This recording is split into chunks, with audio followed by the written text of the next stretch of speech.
Tonight, the beekeeping industry is in crisis over the shocking and unexplained deaths of hundreds of millions of bees over the last 8 months. All right, guys, we're going to get right into it. If you're new around here, my wife and I, we live on 11 acres. Out here, we grow 90% of our own food. We even raise bees, which this story is all about, so don't go anywhere because this is going to be a heartbreaker. Okay, we are getting to the point of no return, all right? We poop in buckets and we teach people how to live a sustainable life off the matrix, away from the grid. Okay, you only participate when you want to, right? Where many people are participating 100%. And so that's what we do here on YouTube and social media and at our university.offgridwithdougandstacy.com. But today's story is super duper alarming, y'all, and I hope you're paying attention to this. I'm going to keep putting it in front of your face while all the political theater's going on and while we're ramping up for World War III. U.S. News just dropped a report right here. Honeybee deaths hit a record high as scientists scramble to find the main cause. And I'm going to show you the main cause before this video is over, the main cause that everyone is ignoring on purpose. Honeybee deaths have hit a record high in the U.S. with unprecedented loss of colonies pushing many beekeepers close to ruin as scientists scramble to identify the main cause of the huge declines. Commercial beekeepers have reported losing more than 60% of their colonies on average over the winter, according to the ongoing Project APS-M survey that covers more than 2/3 of America's managed bees. And just for the record, I am not a proponent of managing bees the way America does. This enormous rate of decline is higher than record reductions seen last year.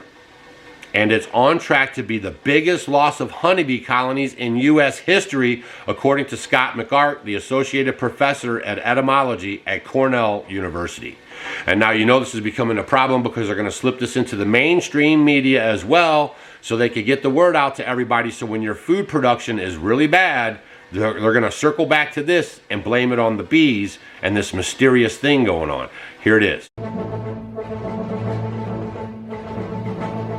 Tonight, the beekeeping industry is in crisis over the shocking and unexplained deaths of hundreds of millions of bees over the last 8 months. Now, this could impact all of the U.S. as bees, called the backbone of agriculture, are responsible for pollinating, get this, more than 1/3 of the nation's crops. CBS's Janet Shamlian in Savoy, Texas, has the story.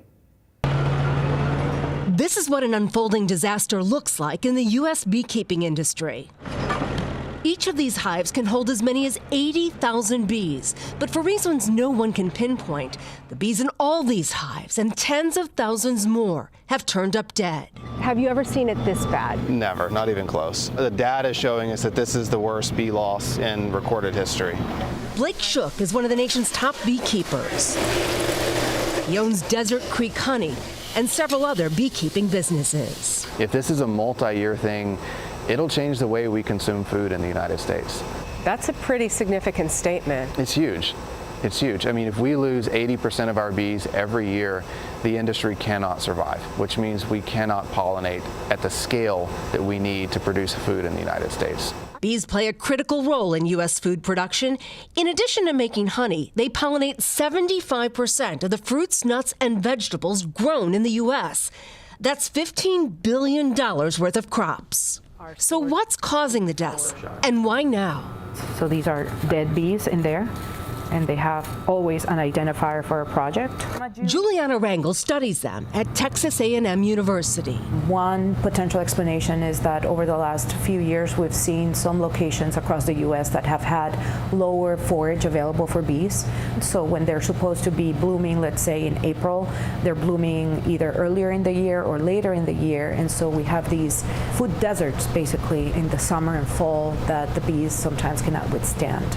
Back at Shook's bee farm, here we go with the hood. We suited up for a look at his commercial operation. Okay, you ready? Yep.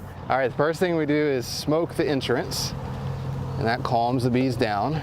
This is what a healthy hive looks like. And then in the center here, this is where the baby bees are raised. These just returned from California, where the bees were used to pollinate almonds. Beekeeping groups say the losses may put as many as 25% of commercial operations out of business by year's end, with wide-reaching impact. I got a call from a friend who has 20,000 beehives at the start of winter, and he's at less than 1,000.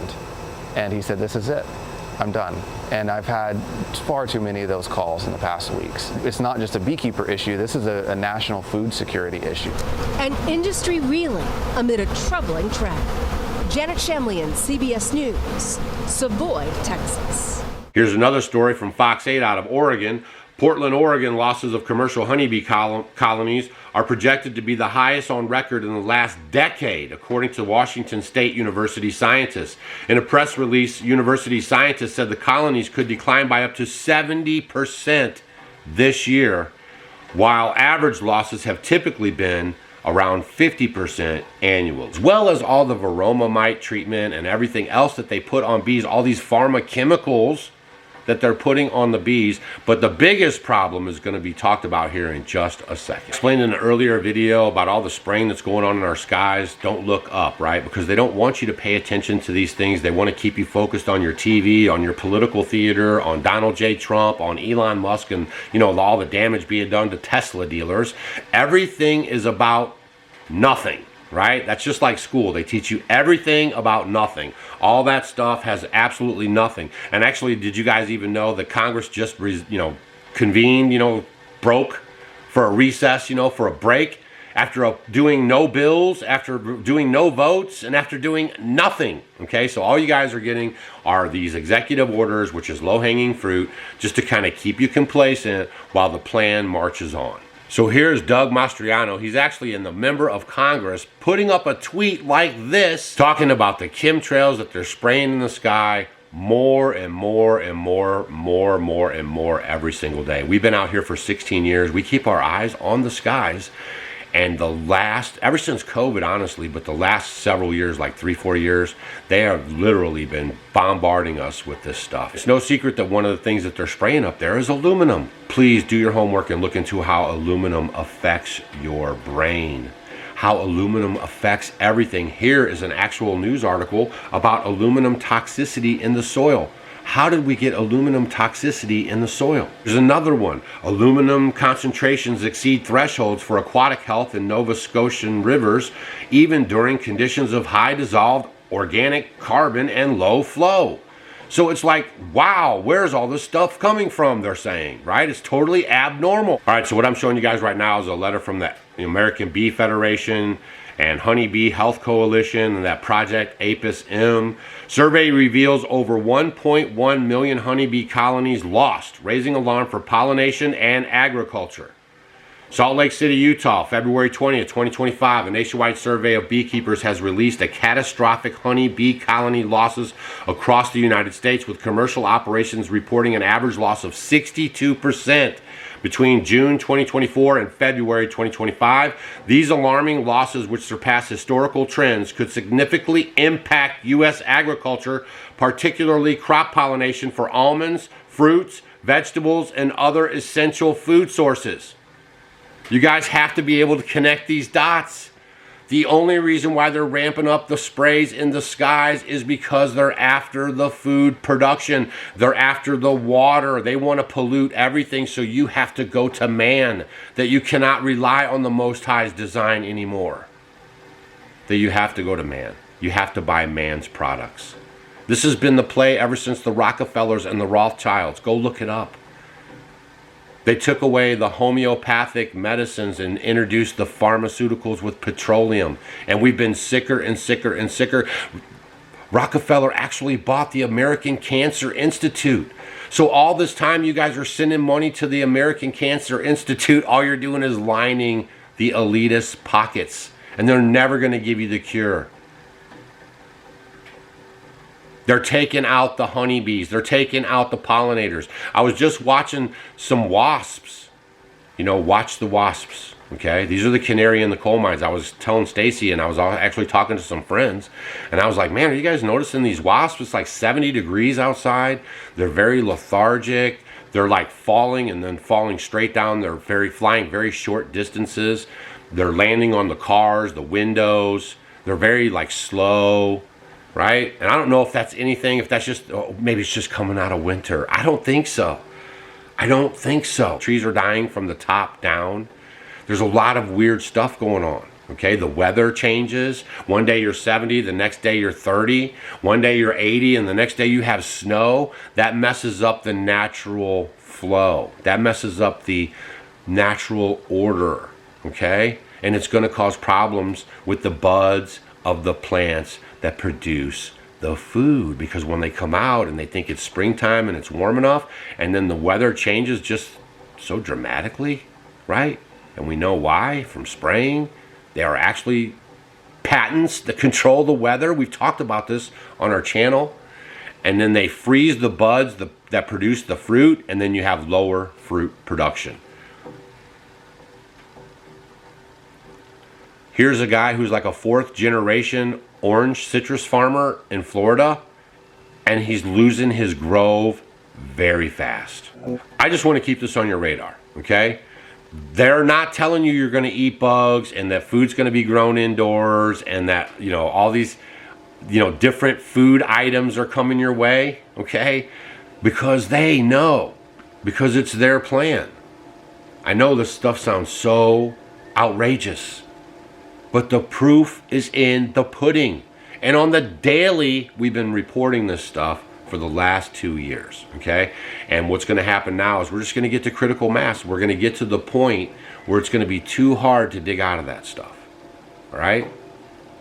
I'm a firm believer that what they're spraying in the skies is going to mess up our whole thing down here, and that's the plan. Share this video with your friends so they can understand there is an attack going on the food system. They're not culling all those chickens for no reason. I showed you guys the replacement chickens coming in are getting the injections.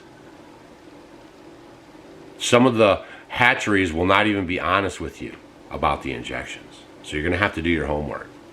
This bee story is a huge thing that you should have on your radar. Millions and millions of hives have just vanished. And that is going to be a big problem. Okay? And that's why we put out some of the best beekeeping videos on YouTube. I have never treated my bees for varroa mites. And my bees do very well all the time. It's just this simple. If you treat bees and you're constantly injecting other outputs to try to manage them, okay, all you're doing is more harm. The bees are naturally able to take care of themselves, just like us. If something comes around that, you know, makes you sick or takes you out, right, then we develop natural immunities. That's the way our bodies are designed by the Most High. So if you're a Christian, I'm asking you to look deep inside. Look deep inside and ask yourself, why aren't you following the Most High? Why aren't you following His design? Why are you constantly turning to man? Why? Because I've been very baffled by that for sure ever since COVID, all right? But this right here, this bee story, this could be the end of us. You know what I mean? We get rid of these pollinators and we throw off the cycle of everything that grows because we're constantly messing with this weather stuff. Share this video with your friends, y'all. It's going to get spicy. I told you guys, 2025, it's going to be lit. Okay? And we're, like I said, we're just into March. We got the whole year to go. All right? And remember, the most capable hand is at the end of your wrist. Stop co-opting out your life, okay? Do the best you can to be more engaged with your food and your water and your shelter and what's going on. It's time for us to seriously wake up and start challenging all this stuff and stop passively, you know, just sitting around waiting for somebody to lead us along, right? It's up to us. We, the people, have the power. Oh, by the way, there's 30-something states now. Here's the clip. There's 30-something states now that have moved to ban the chemtrails, okay? So it must not be just some made-up thing, all right? What they've had many, many people believing for years is that it's some made-up thing and we're all just nuts. Cat's out of the bag, all right? And this is the biggest problem we have right now. Not sugar snap foods and snap programs, right? Not red dye 40, which was a total low-hanging fruit garbage that they put on you so they could pacify you. None of that stuff matters if they keep spraying those skies. Period. Full stop.